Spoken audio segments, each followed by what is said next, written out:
Hi, I've brought some books today about animals at Christmas time.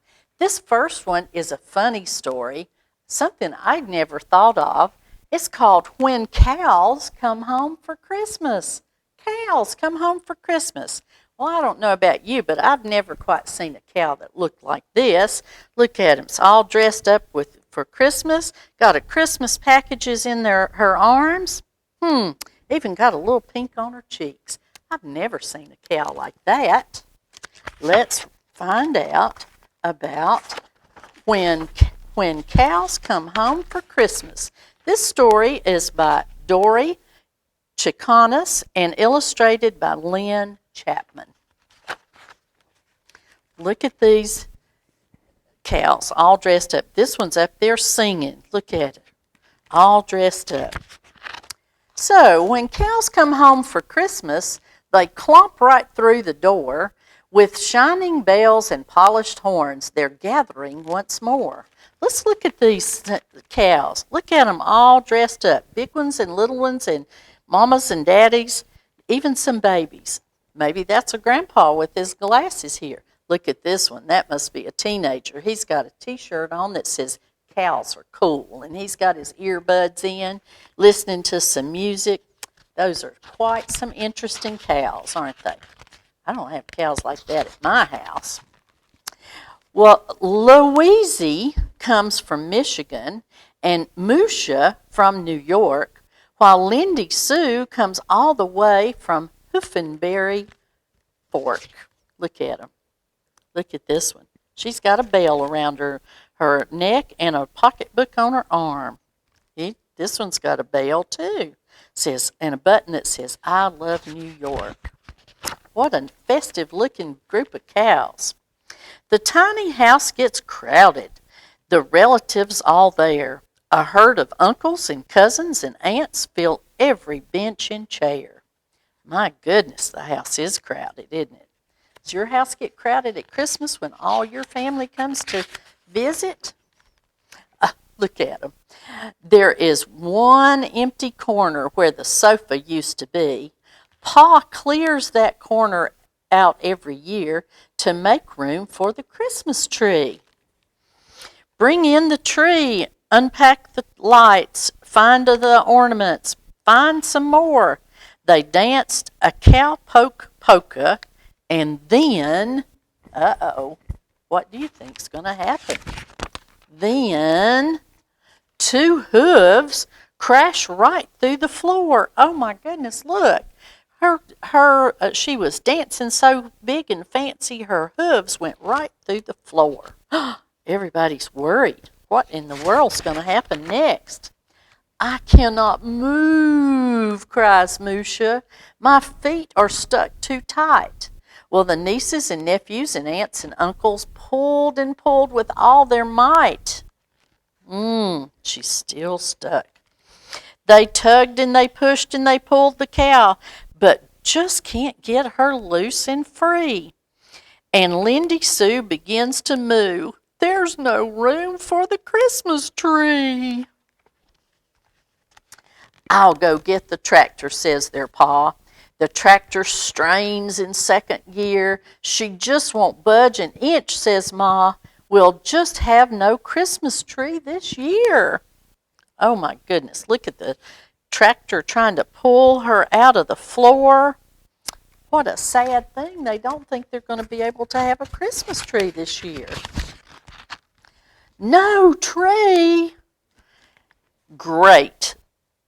Salty tears filled Musha's eyes. Your tree should be right here. The smallest calves began to cry and bawl. Will Christmas come this year?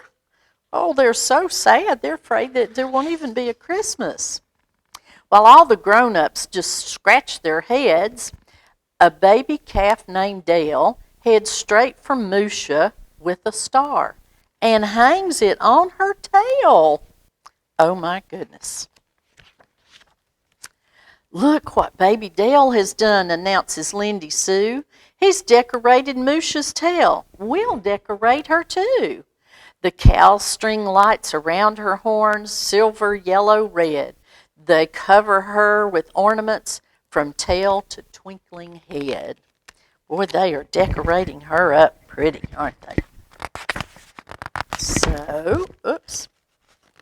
They stack presents at her feet, and Ma cuts the Christmas pies. A sweet-voiced calf sings Silent Night. The grown-ups wipe their eyes. Why do you think they would wipe their eyes? You think they like that song, Silent Night? It is a beautiful Christmas song. Louisa's gift, a power saw. She starts it with a roar. In 27 seconds, Musha's rescued from the floor. See the power saw? That was her Christmas present. And she cut her Musha out of the floor. Well, look how decorated she is. Although I'm free, says Musha, I'll stay right here for now. I'd like to be your Christmas tree, your special Christmas cow. Now, every year when cows come home, they cannot wait to see who the honored cow will be to stand in place and to be the bright-filled, magic night-filled, most delight-filled Christmas tree. Isn't that neat? So they didn't have their tree, but they had a cow decorated for Christmas. That is a pretty cute story, I think. Now I have one that's bears. This time we're talking about bears. And this little bear says, I've seen Santa. I've seen Santa. Let's see who has written this story. It is by David Bedford and illustrated by Tim Warnes. There's the little bear. Here's the Christmas tree. Here's the daddy bear. Here's the mom bear. All of them getting ready for Christmas. It was Christmas Eve, and Little Bear was looking forward to seeing Santa. Is Santa as big as you? He asked Big Bear. Well, nearly, said Big Bear proudly. Oh, said Little Bear, looking kind of worried. Will Santa fit down our chimney then? Of course he will, said Big Bear. I'll show you. So Big Bear went outside and climbed into the chimney. Oh my goodness, what's going to happen? Crash! See, said Big Bear, from a cloud of soot. Santa will get in, no problem. Santa won't come in here if he sees this mess, said Mommy Bear. We'll help clean it up, said Little Bear. So they cleaned up the mess. Does Santa visit bears all over the world, said Little Bear. Yes, said Big Bear. He goes to every house. Said Little Bear. He might not have time to come here, and then I won't have any presents. Don't worry, said Mommy Bear. Santa will come just as soon as you go to sleep. Okay. Little Bear didn't want to go to sleep. He wanted to see Santa. He listened to Mommy Bear and Big Bear going to bed.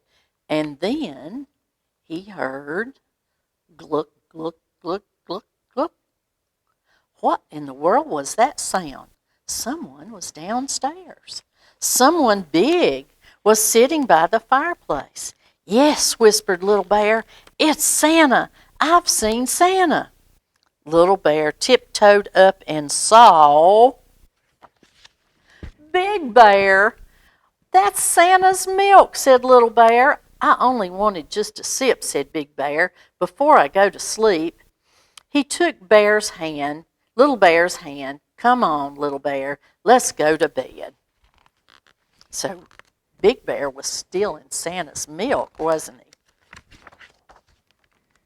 So Little Bear tried to stay awake, but he soon began to doze. And then a loud noise downstairs woke him up. Munch, munch, munch, munch. Someone big was standing by the Christmas tree. This time it just had to be Big Bear again? You're eating Santa's blueberry pies now, said Little Bear. I was hungry, said Big Bear. If Santa is as greedy as you, said Mommy Bear, coming down the stairs, he really will be too big to fit down the chimney. Now go to bed and go to sleep, both of you. Well, Little Bear went to bed, but he couldn't go to sleep. He was too worried. He woke up Big Bear to ask him a question. What if Santa eats too many blueberry pies and then he gets stuck in the chimney, he whispered. What would happen? Said Big Bear. Let's keep watch to make sure that he's okay, said Little Bear. We can hide so he won't see us. So they get their flashlight and they go downstairs. Shh, whispered Little Bear from the hiding place. I can hear something. It must be Santa this time. Someone was putting presents in their stocking. Big Bear turned on his flashlight to see. Mommy Bear, what are you doing? Said Big Bear. I'm giving you both a present from me, said Mommy Bear. What are you doing here? We're not going to bed, said Big Bear. We're going to see Santa, squealed Little Bear. Mommy Bear laughed. Make room for me, she said then, and she said, we will all see Santa. Little Bear, Big Bear, and Mommy Bear stayed downstairs all through the night, but they never did see Santa. You know why? Even though Santa saw them, what happened to them? They all went to sleep. And Santa came and saw them, but they didn't get to see Santa.